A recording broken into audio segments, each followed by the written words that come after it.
Here is a quick secret tip of making your chana, kabuli chana, chole black. When you boil it, you have to first soak it, and when it is ready to boil, use these rinds of pomegranate. This is nothing but the chilka shell of pomegranate.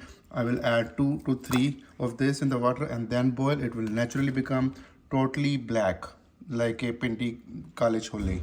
So try this out. It's really easy. Next time you use pomegranate, just save the rinds in freezer, and then whenever you're ready, pop in 2 or 3, and this will turn out your chana totally black after it boils. So here is the outcome. The chanas choles are absolutely naturally looking black without adding any kind of chai patti or anything. It was just the pomegranate shells or rinds, and this is absolutely the natural color. Of course, you have to discard those rinds, and you can make beautiful Amritsari chole just like that. So that was the secret I wanted to share with you guys. Hope you like it. Do subscribe and like. Thank you. Bye bye.